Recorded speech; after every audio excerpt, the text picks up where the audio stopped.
.NETలో events handling అనేది special టెక్నిక్గా ఇవ్వడం జరిగింది. మామూలుగా ఇక్కడ ఆబ్జెక్ట్ ఓరియంటెడ్ ప్రోగ్రామింగ్ జరుగుతూ ఉన్నప్పుడు ఒక క్లాస్లో ఉన్న డేటా మెంబర్స్ కావచ్చు, లేదంటే మెంబర్ ఫంక్షన్స్ కావచ్చు, లేదంటే మెంబర్ మెథడ్స్ అంటాం, మెంబర్ మెథడ్స్ కావచ్చు, వేరే క్లాస్కి అవసరమవుతూ ఉంటాయి. అంటే ఒక క్లాస్కి ఇంకొక క్లాస్కి, లేదంటే ఇంకా చెప్పాలంటే ఒక ఆబ్జెక్ట్కి ఇంకొక ఆబ్జెక్ట్కి మధ్యలో కమ్యూనికేషన్ అనేది జరుగుతూ ఉంటుంది. మరి ఒక ఆబ్జెక్ట్లో లేదంటే ఒక క్లాసులో ఉన్న ఆ మెంబర్స్ని ఇంకొక క్లాసు రిక్వెస్ట్ చేస్తున్నప్పుడు, లేదంటే ఇక్కడి నుంచి అక్కడికి పంపించాల్సినప్పుడు ఆ కమ్యూనికేషన్ అనేది ప్రాపర్ వేలో జరగాలి అంటే ఇక్కడ ఈవెంట్ హ్యాండ్లింగ్ అనేది ఉండాలి. ఎప్పుడు అవతల క్లాస్కి ఇక్కడి నుంచి పంపించాలి, లేదంటే అక్కడి నుంచి తీసుకోవాలి అనేది ప్రాపర్ వేలో జరగాలి. ఎందుకంటే వాల్యూస్ ప్రస్తుతం ఫర్ ఎగ్జాంపుల్ ఏ అనే క్లాస్లో సమ్ వాల్యూస్ ఏ అనే క్లాసు వాడుకుంటూ ఉన్నప్పుడు బి అనే క్లాసు దాన్ని రిక్వెస్ట్ చేసింది. మరి ఇమ్మీడియట్గా దానికి పంపించలేం. బి అనే క్లాస్కి ఎప్పుడు పంపించాలనే దాన్ని అలర్ట్ చేస్తుంది ఏ అనే క్లాసు. అలానే అవతల క్లాస్ నుంచి ఎలా తీసుకోవాలి, ఎప్పుడు తీసుకోవాలి అనే దాన్ని కూడా ఏ అనే క్లాసు హ్యాండిల్ చేసుకోగలదు ఓన్లీ ఈవెంట్ హ్యాండ్లింగ్ ద్వారా. మరి ఈ ఈవెంట్స్ ఎప్పుడు అవతల క్లాస్ని అలర్ట్ చేయాలి, ఎప్పుడు ఇక్కడ మాడిఫికేషన్స్ జరుగుతున్నాయి, ఎప్పుడు నీకు వాల్యూస్ని పంపించగలను, లేదంటే ఇక్కడ ఉన్న మెంబర్స్ని పంపించగలను అనేది ఈ యొక్క క్లాసెస్ మధ్యలో కమ్యూనికేషన్స్ రావాలి అంటే ఈవెంట్స్ అనేటివి ఇక్కడ చాలా అవసరంగా ఉంటుందండి. మరి ఇక్కడ ఈవెంట్స్ అనేటివి ఒక ప్రొసీజర్ లాగానే, ఇంకా చెప్పాలంటే సూడో ప్రొసీజర్ లాగా డిక్లేర్ చేయబడుతుంది. చూడండి, మాడిఫైయర్, ఈ మాడిఫైయర్స్ అన్నిటిని వాడచ్చు.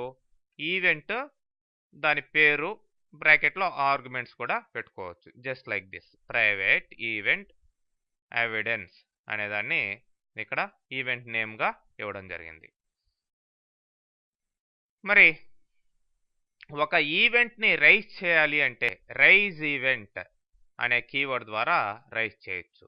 చూడండి, ఈ ఈవెంట్ని మెయిన్లో ఈ విధంగా రైజ్ ఈవెంట్ ఎవిడెన్స్ ద్వారా రైజ్ చేస్తున్నాం. అయితే ఇక్కడ ఈవెంట్స్కి, డెలిగేట్స్కి, అట్లనే ప్రొసీజర్కి చాలా దగ్గర సంబంధం ఉందండి. ఈ మూడు కలిసే ఇక్కడ ఈవెంట్ హ్యాండ్లింగ్ అనేది మొత్తం చేయగలుగుతాయి. అయితే చూడండి, and event uses behaviour implemented by delegates ద్వారా ఈ యొక్క ఈవెంట్స్ అనేటివి ఇంప్లిమెంట్ చేయబడతాయి. మరి ఇక్కడ ఈవెంట్ ఒకటి క్రియేట్ కావాలి అంటే దానికి ముందరగానే మనం ఒక డెలిగేట్ కూడా రెడీ చేసుకోవాలి. మరి once the delegate and the event have been declared, you can hook off the delegate to the event. So event delegate declare చేసిన తర్వాత మనం ఏం చేయొచ్చు,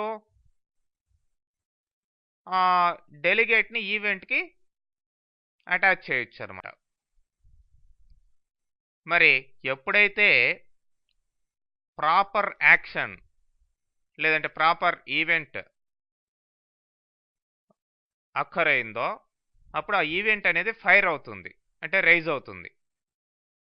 మరి ఆ టైంలో మనం తీసుకోవాల్సిన కోడ్ లేదంటే ఇంప్లిమెంట్ చేయాల్సిన స్టెప్స్ అన్నీ కూడా దేని ద్వారా ఇంప్లిమెంట్ చేస్తాం? ప్రొసీజర్ ద్వారా ఇంప్లిమెంట్ చేస్తాం.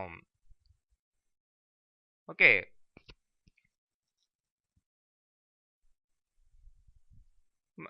ఆ విధంగా ఈవెంటు, డెలిగేటు ఈ రెండు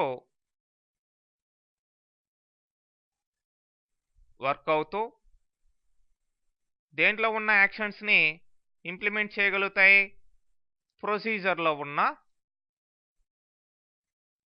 యాక్షన్స్ని లేదంటే కోడ్ని implement చేయగలుగుతాయి.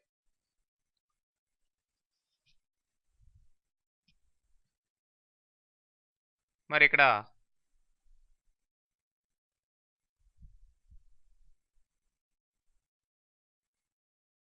Add handler, address of ఈ రెండు ఆపరేటర్స్ ద్వారా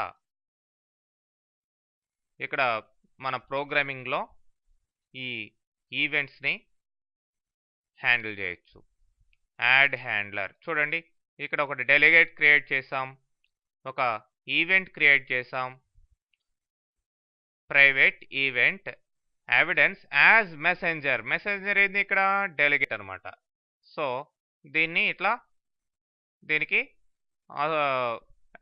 లింక్ చేసాం. తర్వాత ఇది ప్రొసీజర్. మరి ఈ ప్రొసీజర్ని యాడ్ హ్యాండ్లర్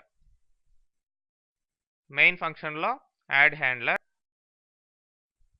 ఎవిడెన్స్ ఏంది? ఇక్కడ event name comma address of show message.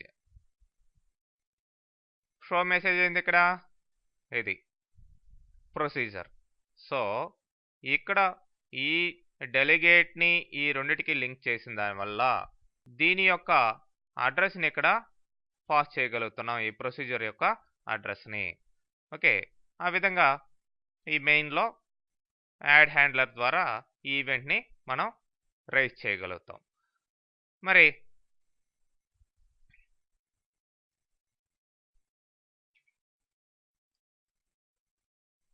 Add handler ద్వారా రైజ్ చేయమో ఫస్ట్ డిక్లేర్ చేసాం అనమాట. తర్వాత రైజ్ ఈవెంట్ అనే ఆపరేటర్ ద్వారా ఈవెంట్ నేమ్ని ఇస్తే అది రైజ్ అవుతుంది. ఇప్పుడు చూడండి, ప్రీవియస్ ప్రోగ్రామ్కి కంటిన్యూషన్ ఇది. డెలిగేట్ ఉంది, ఈవెంట్ ఉంది, ఆ ఈవెంట్కి దీన్ని అసోసియేట్ చేసాం, తర్వాత ప్రొసీజర్ రాసాం, దీన్ని మెయిన్ ఫంక్షన్లో యాడ్ హ్యాండ్లర్ ఎవిడెన్స్ ఈ యొక్క ఈవెంట్ నేమ్ ఇచ్చాం, అడ్రస్ ఆఫ్ షో మెసేజ్ ఈ యొక్క ప్రొసీజర్ని ఇక్కడ రెఫరెన్స్గా ఇక్కడ తీసుకోవడం జరిగింది, దీని యొక్క అడ్రస్ని ఇక్కడ ఇవ్వడం జరిగింది. రైజ్ ఈవెంట్ ఎవిడెన్స్ అన్నాం, ఈ ఈవెంట్ని ఎవిడెన్స్ అనే ఈవెంట్ని రైజ్ చేసాం అన్నమాట. మనకి ఎప్పుడు కావాల్సి ఉంటే కండిషనల్గా అప్పుడు ఆ ఈవెంట్ని రైజ్ చేసుకునే అవకాశం ఉంటుంది.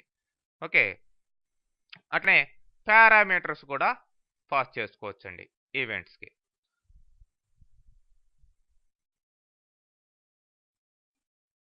మనం ఎప్పుడైతే ఈ యొక్క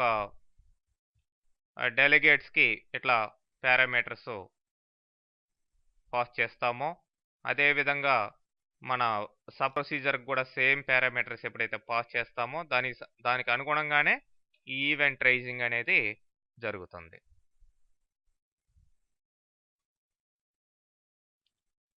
చూడండి ఇక్కడ ఎగ్జాంపుల్,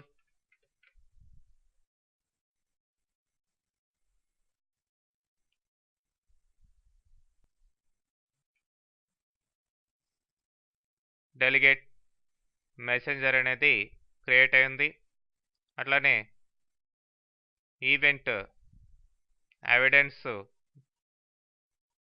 యాజ్ మెసెంజర్ అని ఈ డెలిగేట్కి ఈ రెండు అసోసియేట్ కావడం జరిగింది, ఈ ఈవెంటు ఈ డెలిగేటు.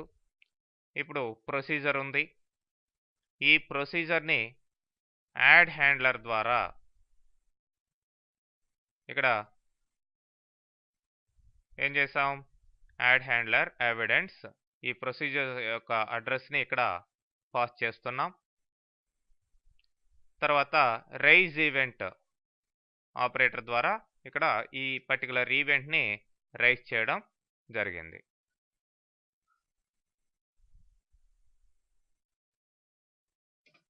ఓకే, నేను మెసేజ్ బాక్స్ ఫంక్షన్ వాడాను. మీరు మామూలుగా రైట్ లైన్ కూడా యూజ్ చేసుకోవచ్చు. ఇక్కడ చెప్పిన విధంగానే క్లాసెస్లో కూడా మీరు ఒక క్లాస్ని యూజ్ చేసుకొని ఒక క్లాస్లో ఒక డెలిగేట్ని ఎలా వాడామో ఇంతకు ముందరగా, అదేవిధంగా ఈ డెలిగేట్స్ని ఈవెంట్స్ని మనం ఏ సందర్భంలో ఏ క్లాస్ నుంచి ఏ క్లాస్కి ఏ విధంగా మనం ఈ యొక్క ఈవెంట్ని రైజ్ చేయించాలి అనేది మనం ఈ యొక్క యాడ్ హ్యాండ్లర్, రైజ్ ఈవెంట్ వీటి ద్వారా రైజ్ చేయించుకొని కమ్యూనికేషన్ అనేది క్లాసెస్ మధ్యలో ఈజీగా ప్లేస్ చేసుకోవచ్చు. అంటే ఏ వేరియబుల్ వాల్యూ ఎప్పుడు పాస్ చేస్తున్నాం, ఏ వేరియబుల్ ఎప్పుడు చేంజ్ అవుతుంది అనేది అవతల క్లాసెస్కి ఇన్ఫర్మేషన్ పంపించవచ్చు. అప్పుడు దానికి అనుగుణంగా అవతల క్లాసెస్ కూడా రెస్పాండ్ అయ్యి వాటిని యూజ్ చేసుకునే అవకాశం ఉంటుందండి.